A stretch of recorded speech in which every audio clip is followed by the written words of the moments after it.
I'd like to welcome everybody to CSE 373, the analysis of algorithm. My name is Skiena. I'm the one that's going to be teaching the course.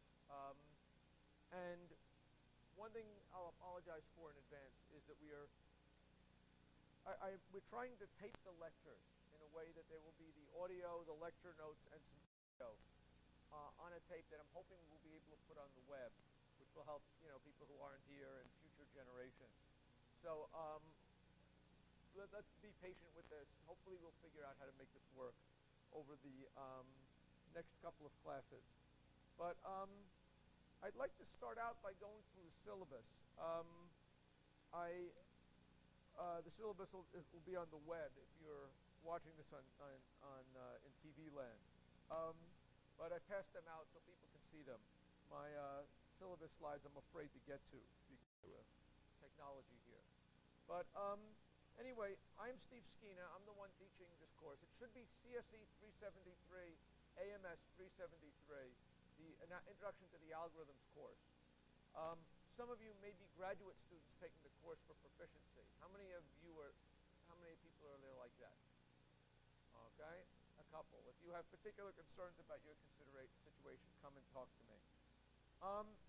The stuff I'm going to be talking about at first is on the two sheets that represent the syllabus for the course. I'm the instructor. It gives my contact information. In particular, I encourage you to go to the course webpage, where I keep a lot of information. Ideally, there will hopefully be the audio and video for the course on the webpage eventually. But certainly all my lecture notes and handouts and audio from previous semesters and things like that are there. So I encourage you to stop by there. My office hours are going to be after class and by appointment. So if you want to see me, come by, catch me after class, and we will I take it back. After my other class. That means 11:15 in the morning to 12:45. Any questions about that? Logistics or anything like that?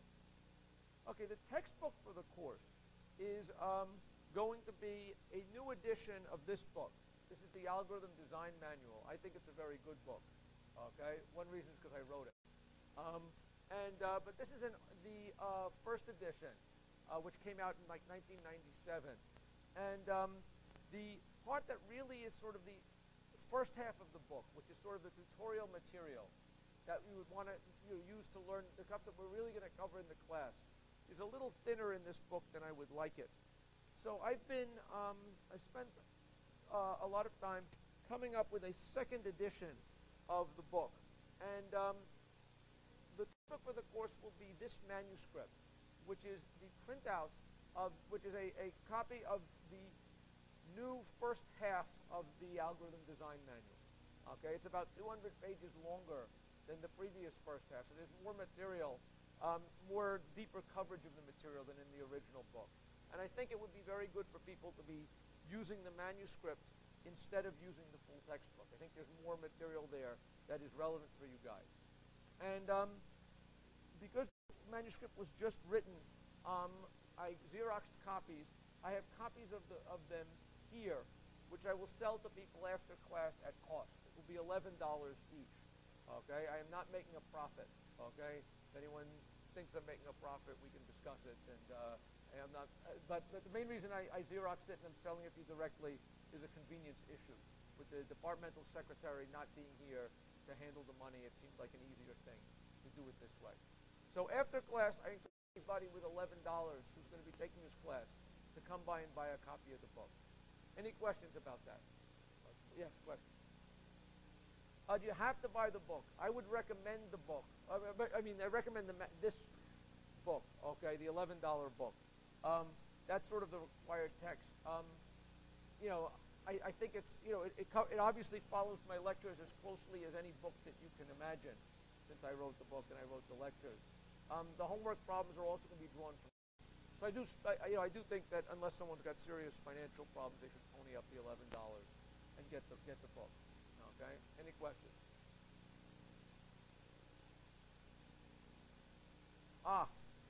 So what is in there is stuff in the real book that is not in the manuscript. Okay, the truth is that the real book here has two parts. Okay, there is a textbook material guide, and that there is a reference guide.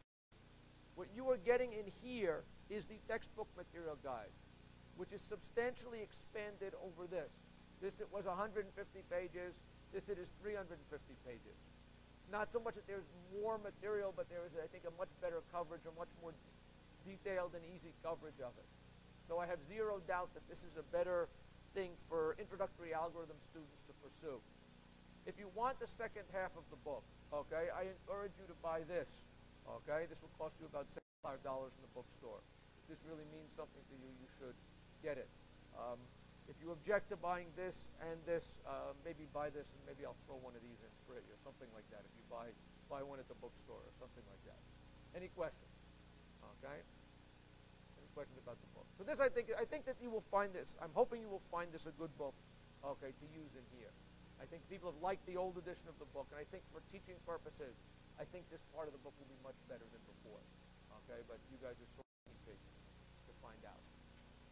Any questions about the book or any other logistics? Questions? So if you're saying you're taking this class because you want to study the PhD qualifiers, the answer is that the part that you need to know is in the first part of the book. Okay? If you want to go and look something up when you're in industry, you use the second part of the book. Okay? So don't worry about that then. Any questions? But that's why when you see sections in here that are pointing to sections that don't exist, the reason is they're sort of referring back to the second part of the book. But the coverage of that is certainly not, that's sort of for deeper coverage, certainly not for the purposes of what we're doing in here. Any questions? Okay. Okay, so let's finish going through the syllabus. The grading in here is going to be based on, I guess, 5 things. There is a big problem that I'm going to assign. Okay, in fact, if you get one of the 3 handouts you should have gotten was this handout. This handout is the one that will say daily homework problems. And if you look at it, it is a date, okay, along with a problem number. And what I am saying is that I am going to start every lecture, every day as scheduled on the sheet, presenting the solution to a short algorithm problem covering basically what we did the lecture before. Okay? And so what I want people to do is, every day, look at the problem of the day before class, write something on a sheet of paper, ideally thinking about the problem and solving it. Okay? At the very least, thinking about the problem. Okay? Turn in that paper at the beginning of class. I will then go through the problem of the day. And this provides a way for you to make sure that the way you're thinking about this material is the right way to think about it. Okay? See how I would think about solving these problems, where the mistakes are, things like that. Okay? So I find that the people who do the problems of the day seriously do well in this class, and the people who don't do the problems of the day seriously don't. That's actually seems to be the single biggest correlation I have found over the years between the numbers of problems of the day submitted and the actual midterm grades. They correlate perfectly. Okay? So I encourage you to do that. To encourage you to do that, the problem of the days count for a total of 4% of your grade. They will not be graded. So if you turn in something that says problem of the day with your name on it, that will count as much as a correct solution. Okay? Of course, it will not help you prepare for the exams as well. But it's good to review the problem and think about it, even if you can't solve it right before class. Any questions about that? Okay? This is one thing I'm a big believer in. In addition, there will be 5 regular homework assignments. These will during the course of the semester. They count for a total of 15% of the grade. You are allowed to work in teams of 2 people. In fact, you're encouraged to work in teams of 2 people on the homework assignments. Actually, for 4 of the 5 homework assignments, you're supposed to work with a partner. So I encourage you to find a partner, okay, who you want to work with on the homework assignment. This enables you to sort of discuss. A lot of the problems are tricky. It's good to have 2 heads working on them. If one person understands something, they can explain it to another person. Okay? You don't have to work in pairs, but in general, I believe that it is better if people work in pairs. Okay? So there will be 4 of the problems assignments you will work in pairs.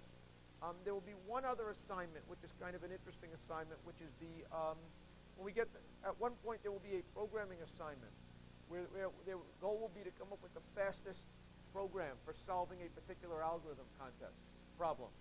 We have a contest in here, or a race, okay, and there will be prizes for the fastest solution and for the slowest solution, okay, but you don't want the slowest solution, okay, that's just the initial tip-off here. Any questions? So the race problem you'll work on individually. The other problem you'll work on, the problems you should work in with respect to a partner. Okay, any questions about partners or anything like that? Yes? If you're working techniques with 587, you are supposed to be working with a partner. As far as I'm concerned, you are a normal student, essentially a normal student in the class. Okay, so I would encourage you to work on the homeworks with partners, just like everybody else. Any questions? Okay. Then there is going to be 2 midterms in here, each of which is worth 25% of the grade, and one final, which is 30% of the grade. Any questions about the grading? Okay, how are we going to do that? Okay. And again, I think I've described the exams and all. What other rules would I give for people in the class? Again, I encourage people to get the textbook. I encourage people to work with partners. One thing I will help do is if somebody cannot find a partner, I will help set them up with a partner, okay? But what I will not do is serve as a counselor if your partner doesn't work out very well, okay? So if your partner is a louse, doesn't do anything, is too stupid to work with you, I don't really want to know about it. Quietly break up with that partner after for the next homework assignment, and then find another partner, okay? Does that sound fair? And if somebody can't find a partner, come to me at the beginning of class. I will announce that there is a person looking for a partner, and we will find you someone to mate with. Okay? Any questions about that? About partners or how we're going to do it?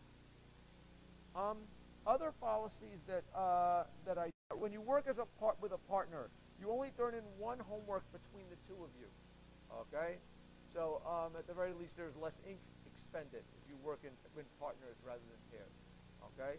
The wrong way to work with a partner is to divide the problems up in half, and you do one half and he does the other half. The right thing to do is to sort of work together and think about it. Okay? Any questions about that?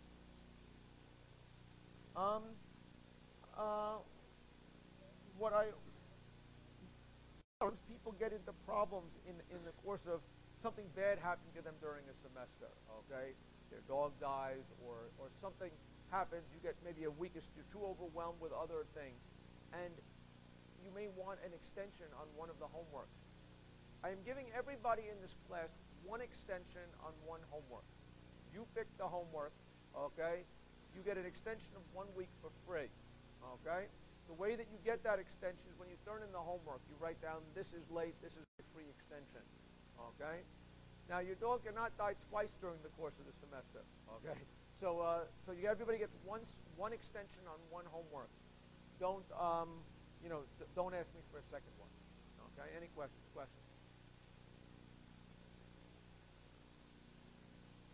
No, people who are working as pairs, the homework has to be the homework itself is the thing that is late. So either both of them use the homework extension, or neither of them use the homework extension. Okay?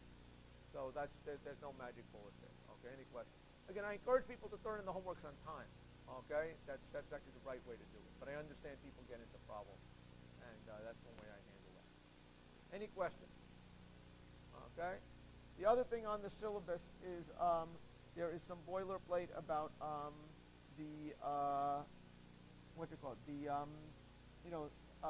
certain other issues. Issues about, again, any cheating.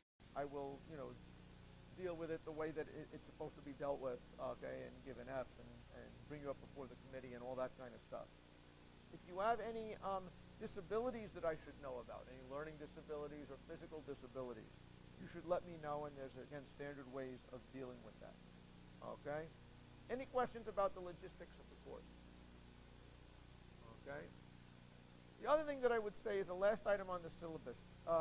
is that I would like to establish as much personal interaction with people as I can. It doesn't look like it's that large a class this year, which is good. I hope that we will have a lot of interactions in class. And, and outside of class, if you have questions you want to ask me, about algorithms or about life, I'm sort of available. I am hoping to have a pizza I like to have a pizza with the prof during the semester, where I, get to have a sign-up sheet. People can come and have pizza with me at some point just to get to know some people. So if I don't announce that within, let's say, 3 or 4 weeks, remind me of that. Okay? Any questions about course policy or logistics or anything like that? What? I buy the pizza, but that's why I limit it to 10 students, so I don't go broke. Okay? Any questions about pizza or algorithms or anything like that? Okay, the last thing that I would like, which I seem to have somehow, which I wanted to discuss, here I do have it. Okay, is the lecture schedule.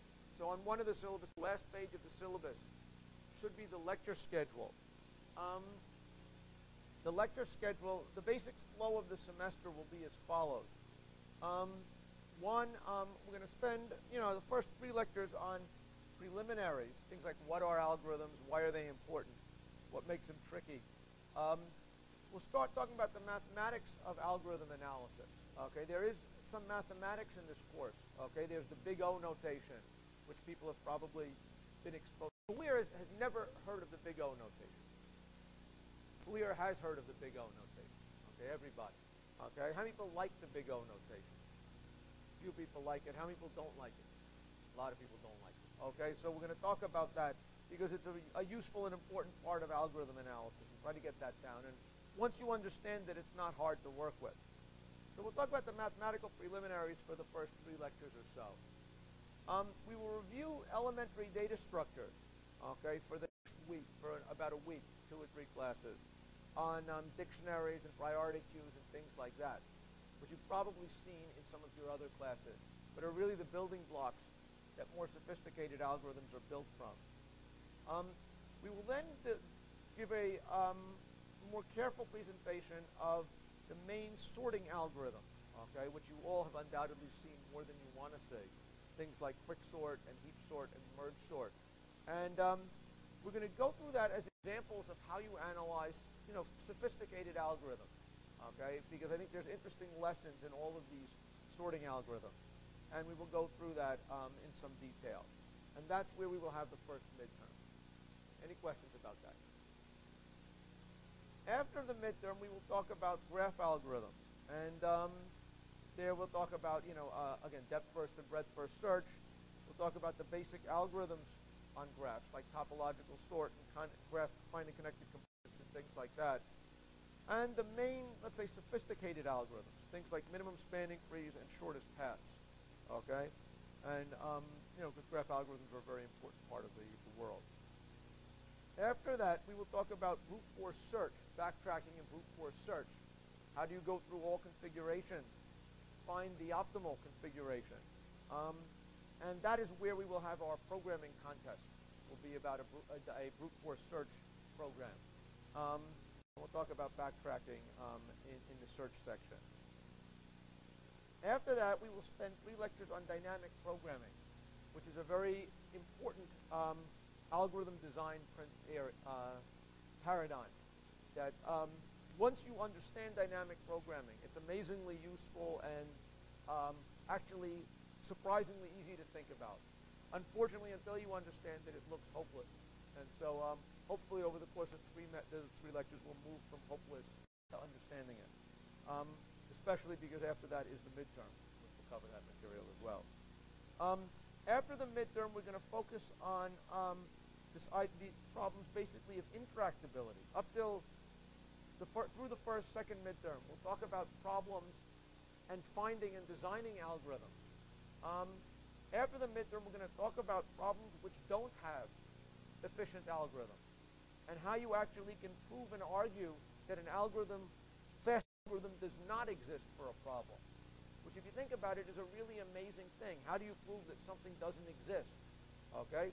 You can often know that you don't have something. You could say, find an efficient algorithm for this. If you can't find an efficient algorithm, that just means maybe you're too stupid to find an efficient algorithm. But there's really ways of proving that, in fact, no efficient algorithm exists. And that's going to be covering the last part of the course. Okay, we'll talk about hard problems and how you prove they're hard and what you do about them. Okay? Any questions about that? And finally, we'll have the final exam. Any questions about the flow of the semester? Yes? The final exam is cumulative, but the period between the midterms, each midterm will be only the stuff since the previous midterm. So the second midterm will not be cumulative. Okay? Although, of course, understanding stuff about sorting and data structures will help you graph algorithms. So a bad strategy would be to say, well, I'm not going to worry about the first midterm. I'm only going to worry about the material for the second midterm. I'm going to forget everything I knew before the first midterm. That would be a bad strategy, but it's not going to be cumulative. Any questions? Any other questions, logistics, anything like that? Okay? Okay, so if this works now, I'd like to try to figure out how, let's see if we can figure out how to move on to my slides with all this technology. Okay, so first question is, what is an algorithm? Okay, I mean, we're taking a course on algorithms. Okay, if I think about what an algorithm is, okay, it is the idea behind a computer program. Okay, that, you know, I have a hard time when I sit on a plane. Okay, someone talks to me next to me, oh, what do you do? Oh, you're a professor of computer science. You must work on machines. You know how to work PCs. And as you'll see by my performance with the technology so far, I don't. Okay, you must build hardware. No, I don't. You must write software. No, I don't. Somehow what I work on are sort of the ideas behind the programs. Okay, that's really what an algorithm is. Okay, and one way I heard this, okay, that is interesting is that an algorithm is the thing that stays the same about a program.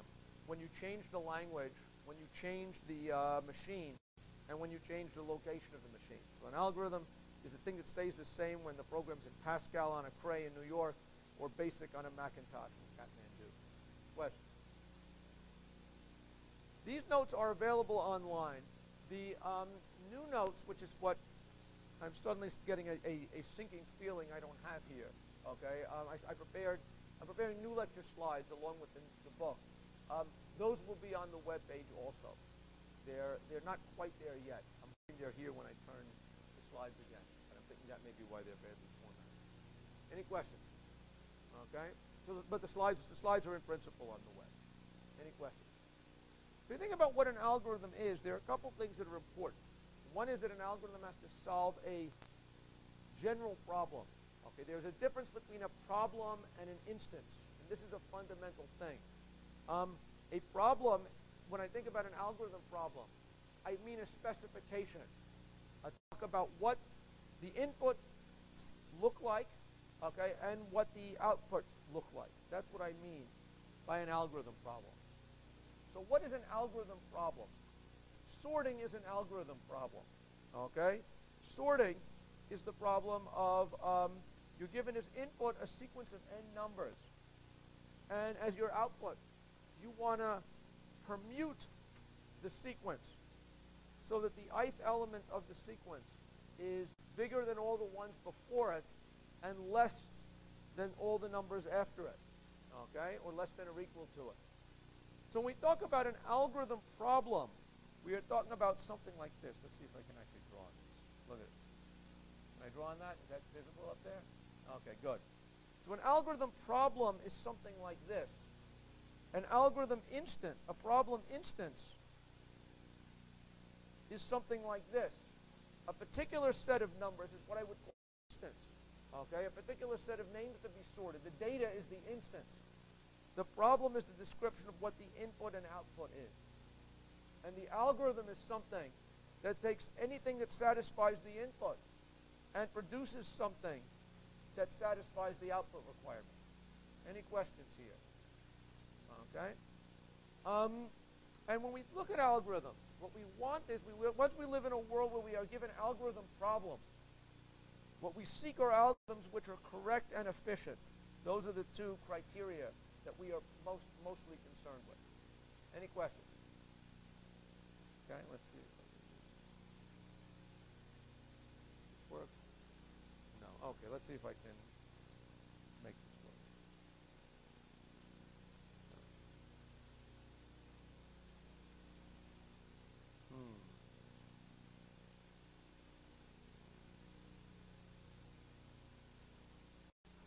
Okay. Anyone still believe that I work on software or technology?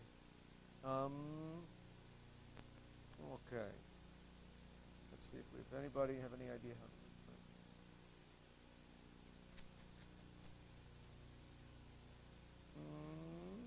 What? Actually, what I might do is something like this. Oh, wait. Is this it?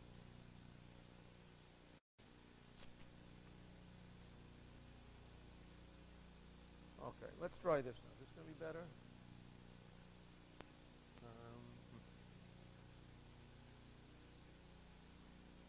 Still right on it. That makes it feel better.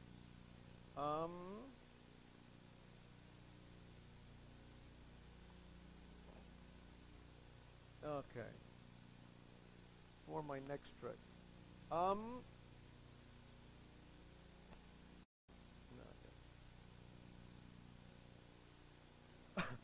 Okay. Let's try this a couple more. Sorry, I'm sorry about this. Escape. Does this mean that this is mouse? That's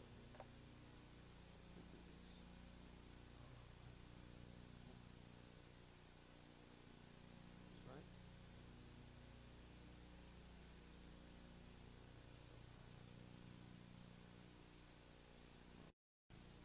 David. Okay, good.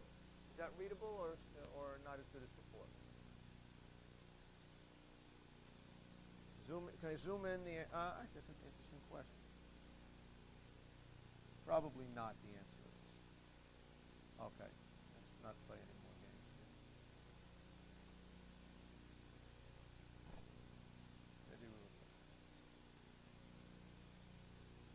Okay. Let me try doing this as rapidly. Wait, no. Oh, trouble. That is big trouble. Okay. Sorry about this. Zoom to, edit, view, full screen.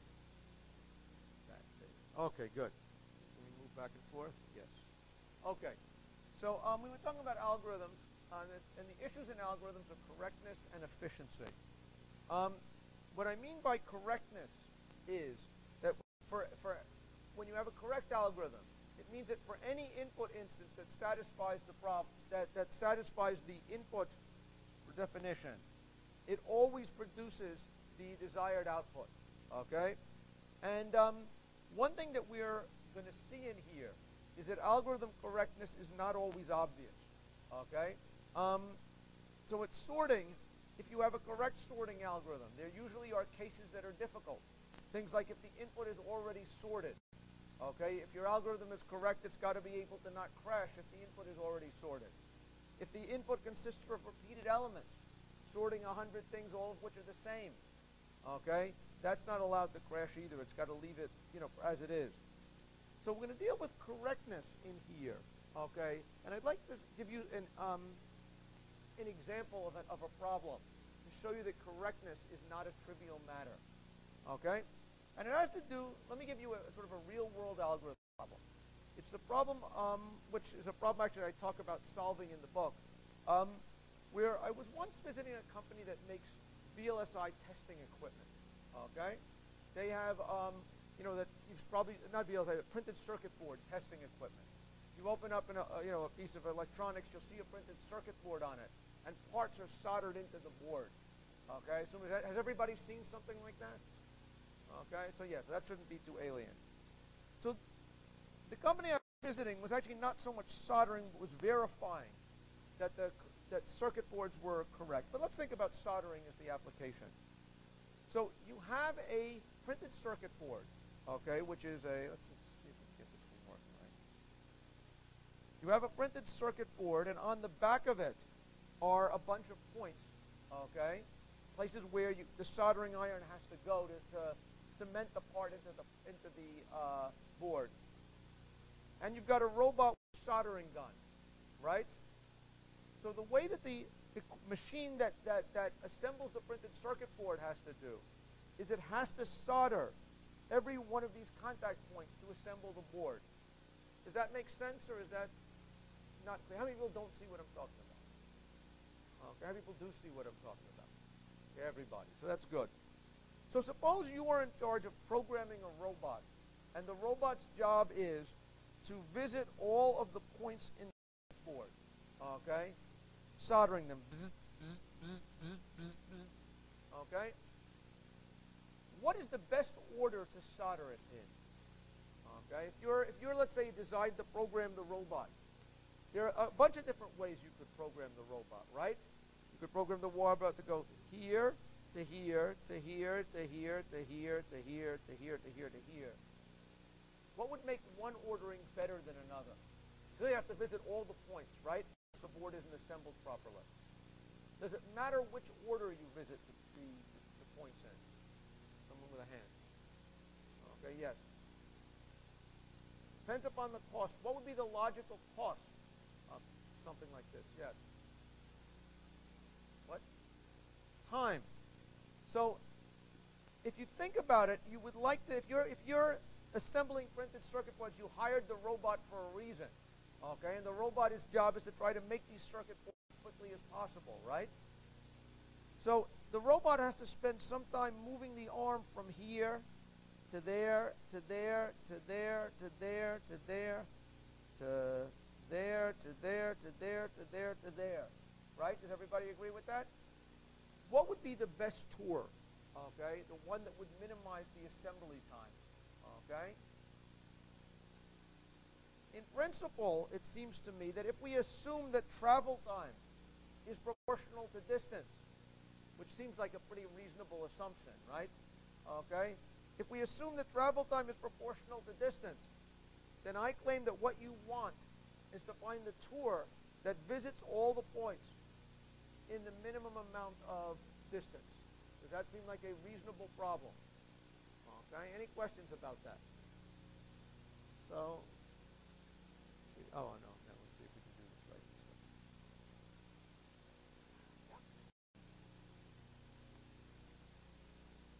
Yeah. Okay, good. So the shortest robot tour problem is given as input a set of points. Okay? Find the ordering of those points such that you minimize the total distance traveled. Okay? Any questions about what that problem is? Okay, I think the algorithm problem is clear. The input is a set of points in the plane. The output is the permutation that minimizes distance. Okay? Can anyone give me an algorithm for this problem? Okay, anyone suggest an algorithm? Back there, yes.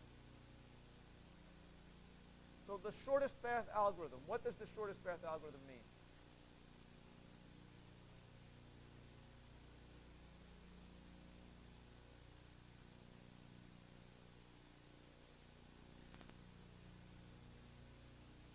Okay, so you're giving me actually, you're referring to some higher authority or something like that, okay?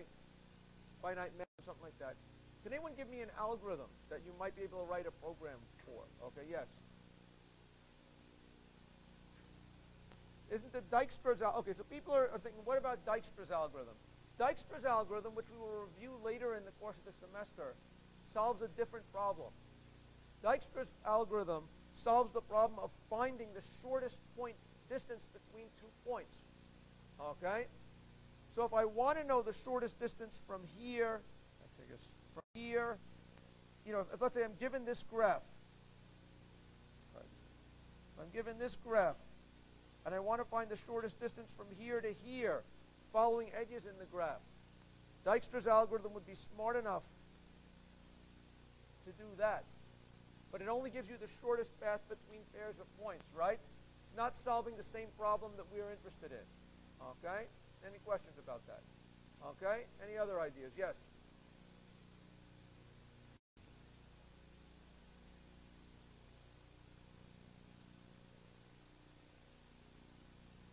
Okay, so you're suggesting, I think, an algorithm like this. See if you're suggesting. See if I can figure this out. Okay? You're suggesting an algorithm like this, I think. You're suggesting you start at one point, okay, and you find which is the point that is closest to it. Does everybody agree with that? You're saying start from this point and find which point is closest to it. Okay? Let's say this one. Okay? And then you find which point is closest to this. Is this the algorithm you're suggesting? Follow that way. Follow that way. Doing the nearest neighbor tour. And lo and behold, you find the correct answer on that example. Okay? But does everybody see that one heuristic that we could use is the nearest neighbor tour? Start from one point. Go to the nearest neighbor of that point. Go from the nearest neighbor of that point to another point, and so on. Any questions about what the nearest neighbor algorithm is? Okay? What is the problem with the nearest neighbor algorithm? The problem is, if I can get this to work.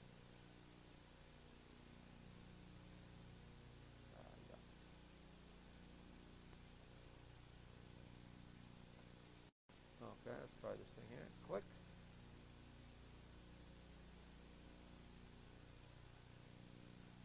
Problem is I can't work this. Wait a second. Maybe.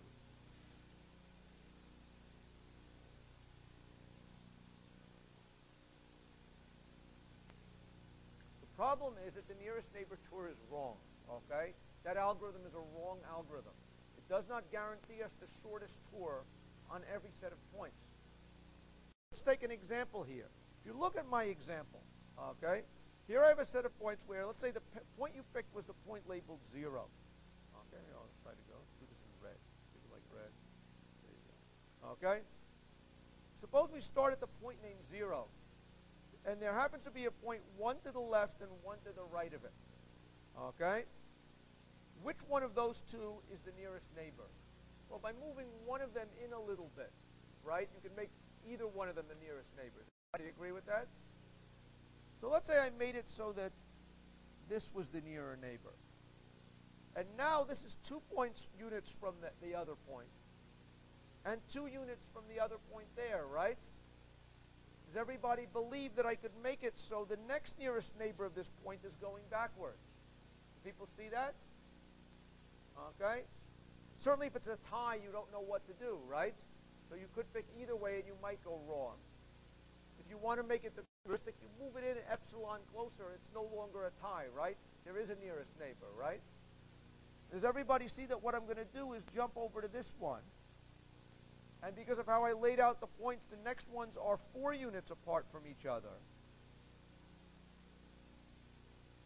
Does everybody see that if I put the points out in that way, the tour that the nearest neighbor heuristic might give me is this back and forth thing? Does everybody see that? Does everybody believe that that is longer than just going ka-chunk, ka-chunk? Okay?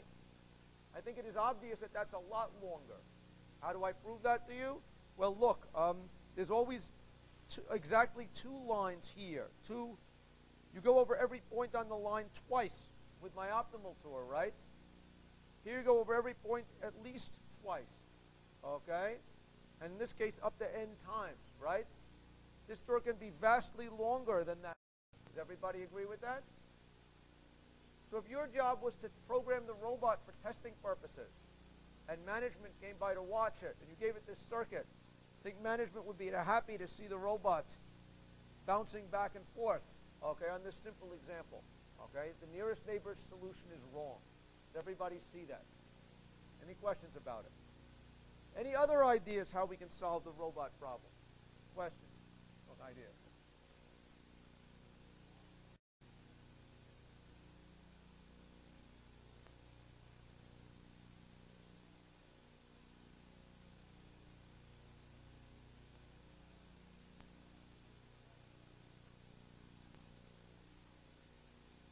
Okay, so what we're saying here is, that's an interesting idea. In fact, if I can figure out how to use my slide, got it. Okay? What you're talking about maybe would be called the closest neighbor tour. Okay? Her idea is basically find the closest pair of points, connect them, then find the next closest pair of points and connect them, making sure you don't create something like this. Let's try green. Get some green, right? Does everybody agree that this would be a bad thing? I can't have a T-junction, right? I can only connect each point to at most 2 places, right? So the question is, her idea is to always, for each pair of points, pick the pair that is that this would not create a cycle so far, or a vertex of degree 3, something that won't make into a cycle. Keep connecting the closest thing until at the end you have no choice and then connect it into a cycle. That's basically your algorithm, correct? Everybody see that algorithm? Does it seem like a reasonable thing? Okay? It's got to do at least as well as the other algorithm. Well, no, it doesn't take it back, okay? Does it have to do at least as well as the other one? Certainly if it happened that the points were on a line, it might form a connected path, okay? But probably wouldn't. But the main thing to note is that this algorithm, what the property it shares with the other one, is that it is wrong. And let me convince you of this, okay? Suppose, let's say, I gave you these points. These are, it looks like I've got 2 sets of 1, 2, 3, 4, 5 points up there. Okay? I've got 2 sets of 5 points. Let's try any other color you want to see. I'll take this. Okay? 2 sets of 5 points here. Okay? With the property that they are slightly closer together. The rows are slightly closer together than they are farther apart. Does everybody see what I've done here? This is going to be a distance of 1 minus epsilon, and that's a distance of 1. Okay? So what is your algorithm going to do? Is your algorithm going to go and say ka-chunk, ka-chunk, ka-chunk, ka-chunk, ka-chunk? Okay? And now you're forced, you run out of pairs of length 1 plus minus epsilon, right? Now you're going to try to connect them so you don't create a cycle. Well, there's not much you can do here. You know, there's a couple different things you can do, but the best thing you can hope to do is something like that before finally connecting them across. Does everybody agree that that's what your algorithm is basically going to do? Something like that. Okay? And is it clear that this one is longer than just connecting them in this nice rectangular box? Okay? This one's about 22% shorter than the other one. Okay? So there's a sizable difference here. Okay? Any questions about that? So your algorithm also has the property that it is wrong. Okay? It doesn't mean it's a smart algorithm. Okay? It doesn't mean it's not a reasonable idea. Okay? But it shows that correctness issues are not so obvious. Okay? Any other ideas on how you can do it? Yes?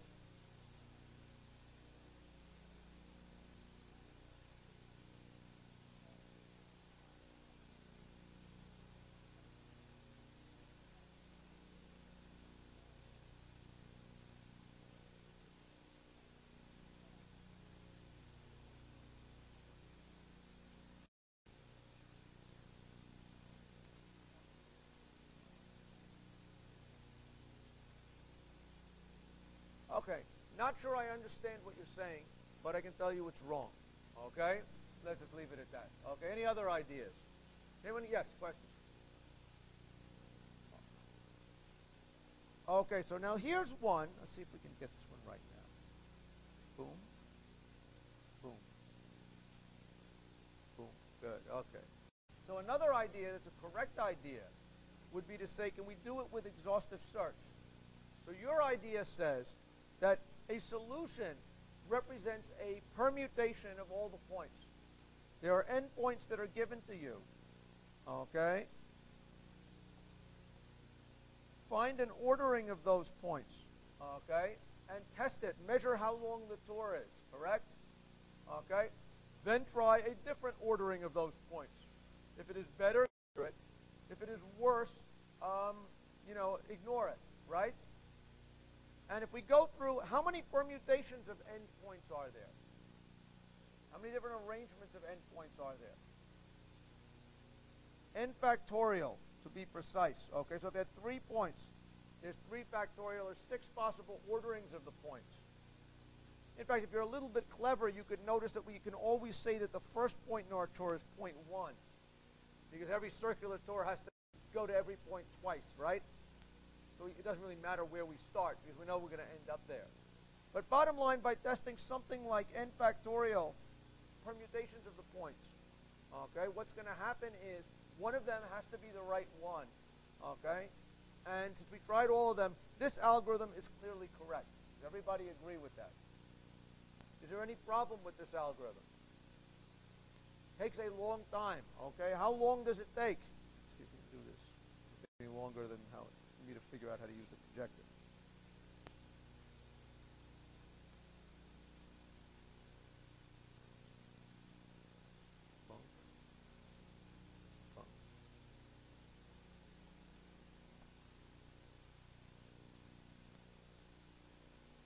Sorry about this.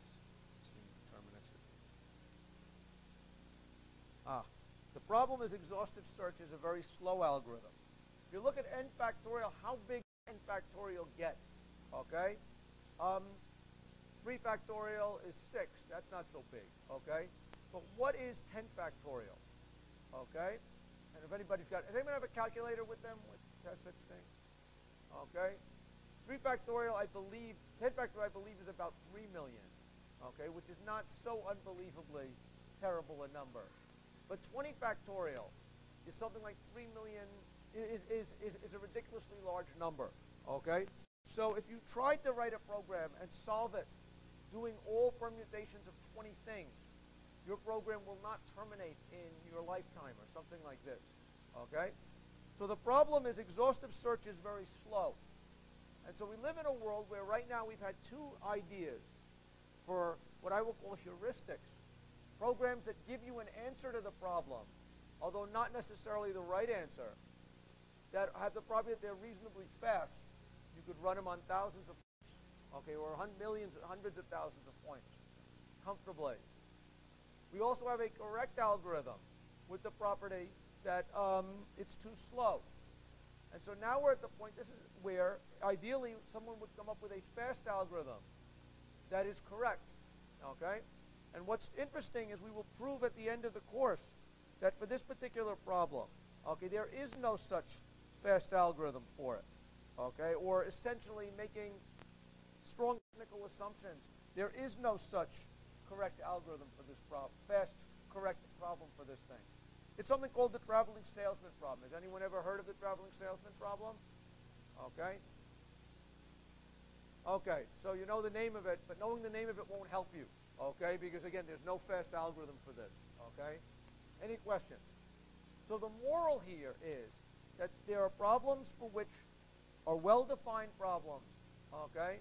There are obvious heuristics or ideas for heuristics. But a thing is a heuristic, a procedure is a heuristic unless you give a proof that it is correct. And the idea that it's obviously correct is usually not a good enough proof, okay? Any questions about it?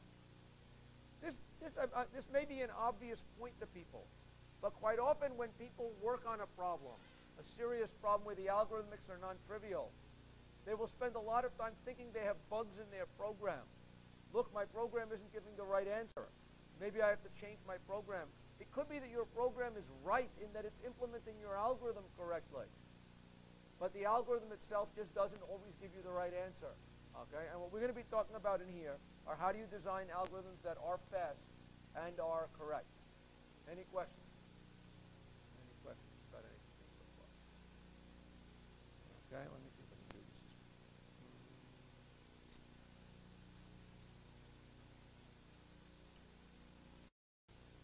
Okay, so one idea sometimes when people think that their algorithm is too slow, okay, one idea is immediately to go try to buy a faster computer, okay? Stony Brook, again, Stony Brook falls into this thinking a little bit. I know you may have heard Stony Brook is buying a big supercomputer, one of the biggest computers in the world. They're spending $25 million on this, okay? And it'll have thousands of processors, and it will compute lots of things incredibly quickly, okay? And I'm not saying the computer is a bad idea, but suppose you take this $1 million computer or $25 million computer and put it to work solving traveling salesman problems by exhaustively searching, okay? The fact is it's something that takes exponential time, n factorial time. Their supercomputer could probably search all examples of size 15 in a year, where your PC might solve all examples of size 12 in a year. Okay, that's not a big bang for your buck, right? Does everybody see that? Somehow where the real benefits when it comes to efficiency come in are when you can find algorithms that are really significantly faster than other algorithms. We'll see a lot of examples of that during this semester. And the interesting thing is that a fast algorithm on a slow computer eventually beats a slow algorithm on a fast computer. Okay, and usually it doesn't take a very large problem before the fast algorithms win. Okay, any questions? You really need to compute something fast. Your dream world is a fast algorithm and a fast computer. Okay, and that's, I guess, why you buy one in the future. Any questions? Okay. So how are we going to describe algorithms in this class? There's usually there's like three main ways that you can describe algorithms. Okay. And the way I think about it is an algorithm is a sequence of steps, a procedure for how you're going to solve something. There are three different ways that you can do this, okay, conventionally. One is you can describe an algorithm in English, okay, and describe what it's supposed to do by writing it down. Second, you could describe an algorithm by using pseudocode. What is pseudocode? I think of pseudocode as being a programming language which doesn't have a compiler, okay? It is sort of a way of describing it sort of like it's a program, but making up the language as you go along so that you convey the idea of the procedure as well as possible, okay? The third possibility is you could describe your algorithm by writing a real program in a real programming language. What is the advantage of doing something in a real programming language? Okay? One is you could test it and run it, and that's useful. People will pay you for a program, right? So if you have a program. So in principle, writing something in a real programming language is good. What is bad about designing an algorithm in a real programming language? It's harder, okay? You have to specify all the painful details, because usually when you test your program, it doesn't work, right?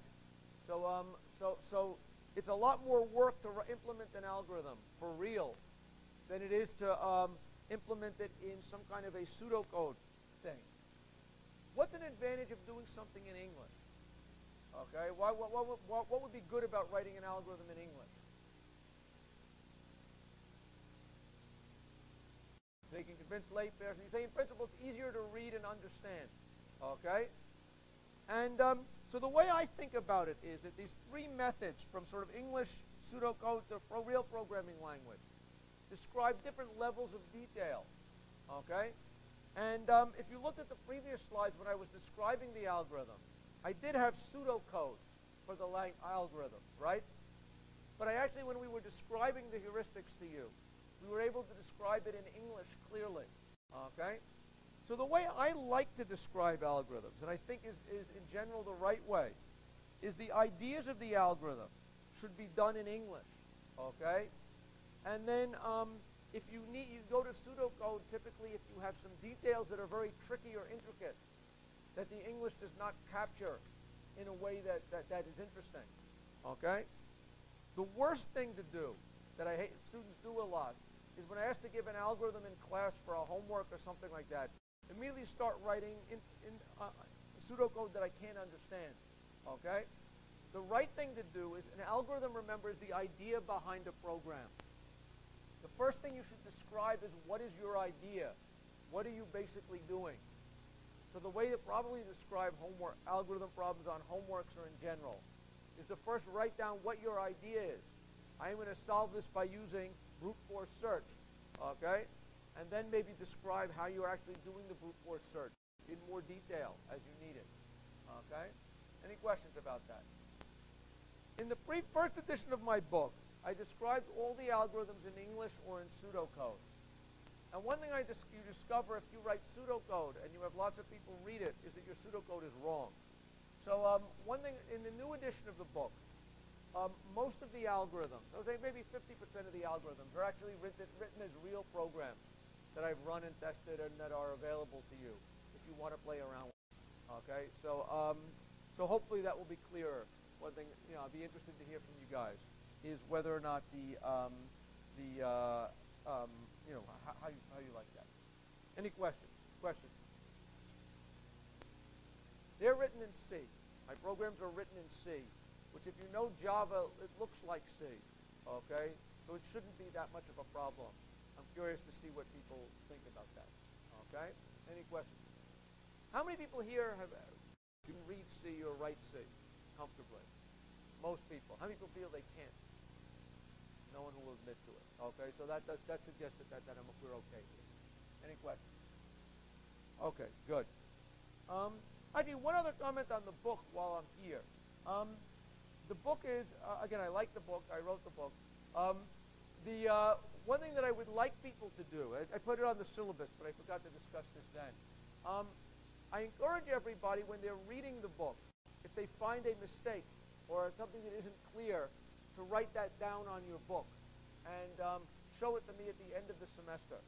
I will give people extra credit here who submit to me a copy of my book with corrections, okay?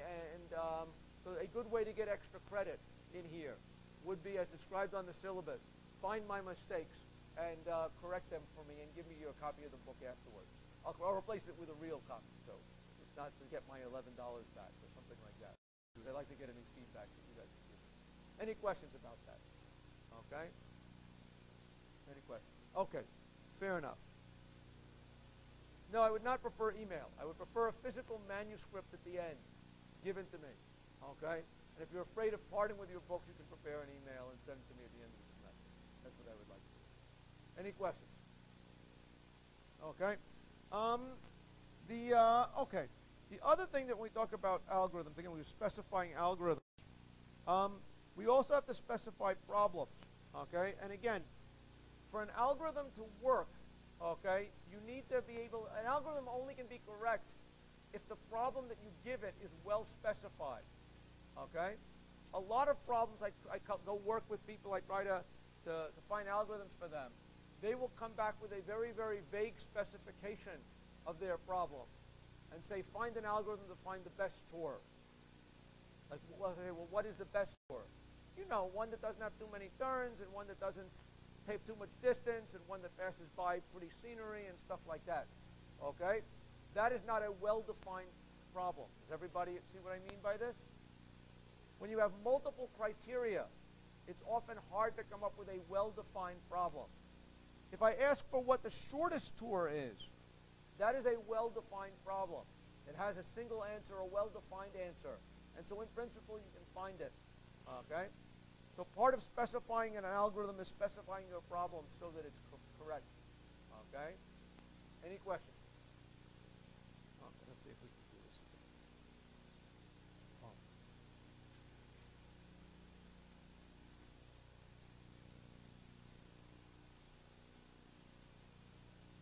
Good. Okay. So one thing about algorithm correctness, again, one thing I did in here that I think is an important skill to have, okay, and to try to develop, is the idea of learning how to demonstrate when an algorithm is incorrect, okay, because many of you are going to come up with algorithms that are incorrect, okay? And learning how to think about algorithms. So if you think about an algorithm, when is an algorithm correct? In principle, an algorithm is correct when you prove it's correct, right? You give a rigorous mathematical proof of these things. And proving algorithms correct in a rigorous way is often hard, okay? It's easy to fake usually. Okay? You wave your hands and say, well, this is always happening in QED, and now the algorithm is correct. But one skill that it's very important for people to develop is the idea of trying to look for when is an algorithm incorrect, okay? In principle, you guys suggested a couple of algorithms for a robot optimization problem. I was able to give you fairly simple examples where your algorithm was not correct. And learning to think about when your algorithm might not be correct is an important skill to develop. One of the sections in my book, I encourage you to read it, okay, goes through these kinds of techniques. But I'd like you just to think a little bit about it.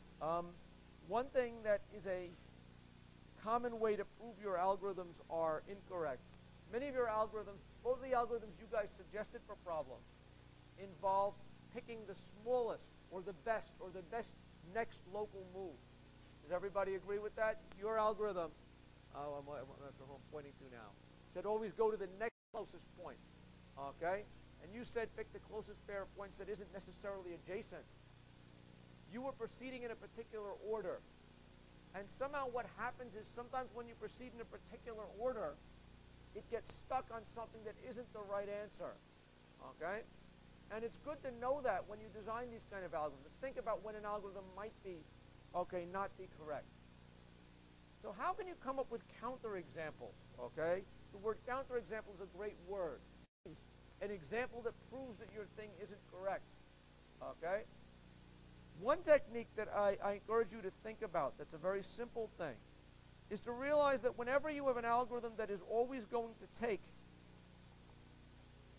the next best thing, is that you could have a world where everything is the same distance apart, right? Points are on a circle. There could be lots of ties for what the next biggest thing is, okay? And sometimes picking the wrong thing.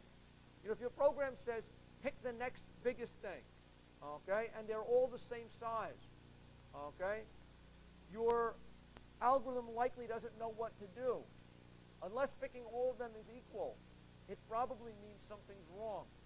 Does everybody sort of see what I mean? Or this may be a little abstract. So one thing I urge you to be is to be critical of your own algorithm.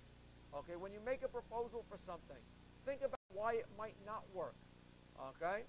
One thing is to try it on all small examples. If you tried your TSP algorithm on a bunch of examples of 4 points, okay, or 5 points, you can probably break a lot of these kind of heuristics. Any questions about it? So we're going to think here about how do you demonstrate incorrectness of algorithms, as well as, no, let's see, bunk.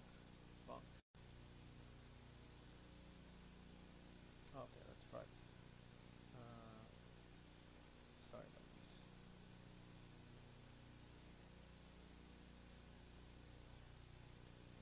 You guys will probably figure out how to do this if you come in.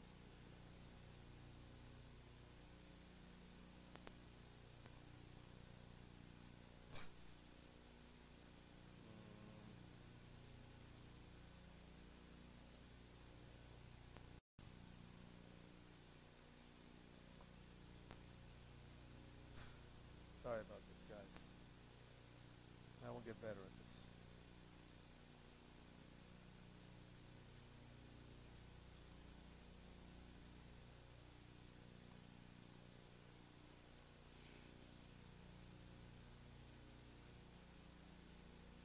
So this will be exciting to watch on the tape, right? Any questions? Okay, good. How do you prove that algorithms are correct? Okay. The way that we will prove things, again, in general, we're not going to make this into a course on proving things, okay? But the one idea about proving things that turns out to be most important in algorithms is the idea of proving things by induction. How many people here have proven things by induction? Okay, everybody obviously has, okay? The way that you prove by induction, okay, so when I first learned about induction, I felt it was a very strange way to prove things. Everyone remember how you prove something by induction? You prove it for the case of n equals 1. Okay? You prove your program works on the empty input. You say, well, it works all the way up to a certain point. Okay? And then you prove it for the next point. Right? And this always seemed to me like a strange way to prove things. Okay? What about, you're missing all the cases in between. Okay? Likewise, when I first learned about recursion, I thought recursion was a funny thing. Okay? How many people liked recursion the first time they saw it? Some people. How many people didn't like recursion? More people. Okay? Because recursion looked funny. You're solving your problem by what? By specifying what you do when n is 1 or so, the very small cases. And then solving the big problem by reducing it to smaller problems. And then magically, these smaller problems get solved. Right? So recursion seemed like magic. Induction seemed like magic. they're really the same magic. And this is something that once I realized, I suddenly felt I understood it. Okay? So induction is going to be a way that you prove recursive algorithms correct. Almost certainly, if you have a recursive algorithm, and many of the algorithms we're going to see here are recursive, the way that you prove it is correct is by induction. And I'd like to do a quick review of induction here. Okay? How do you prove? You probably know that the sum of the first n integers is n times n plus 1 over 2. I assume everybody's seen that expression before, right? Does that look foreign to anybody? How would you prove that this sum is equal to that by induction? What is the first step? Okay? N equals 1. That's an easy step. 1 plus 1, that's 2, divided by 2 is equal to 1. The sum of the first 1 integers is 1. Done. Right? That's 1/3 of an inductive proof. The next part of it is to assume that it's true for everything up to n. Right? That this formula holds for up to n. 1, 2, 3, 4, up to n. And what's the last step in the inductive proof? Works for n plus 1. So how would we do that? What is the sum as I goes from 1 to n plus 1 of I? How do we manage to take this thing? We have to reduce it to something that we know is true. Okay? How do we reduce this sum back to something we know about? In terms of n, how do we make that happen? Yeah. You peel off the last term, right? This is n plus 1 plus the sum as I goes from 1 to n of I. Does everybody agree with that? And this, what is this equal to? This is the magic of our inductive assumption, right? We know what this is. So what is that? That is going to be n times n plus 1 divided by 2, right? And now somehow we have to add n plus 1 to this thing, okay?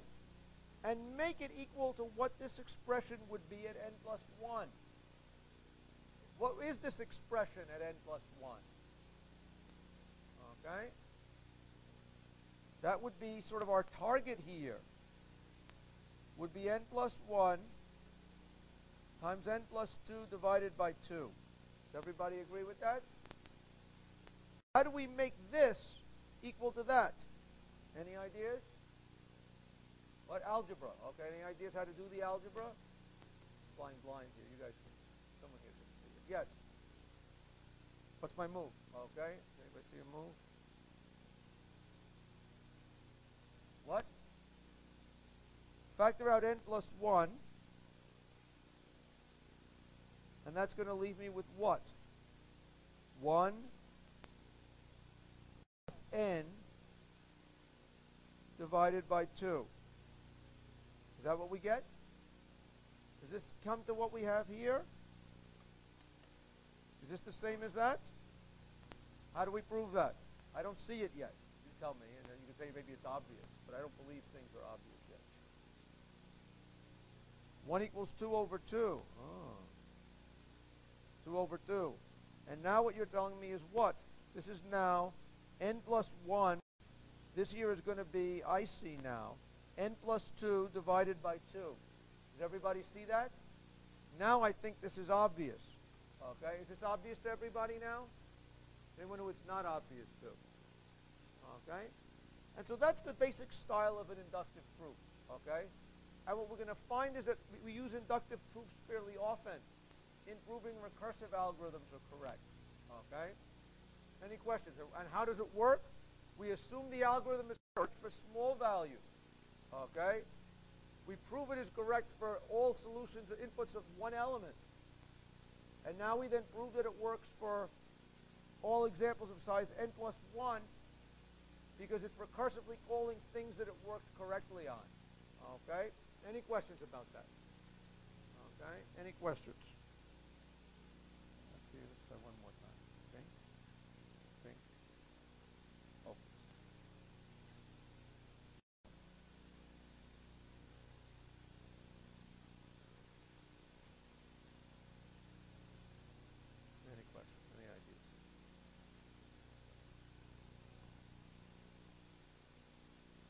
Must be a deterministic device in some sense.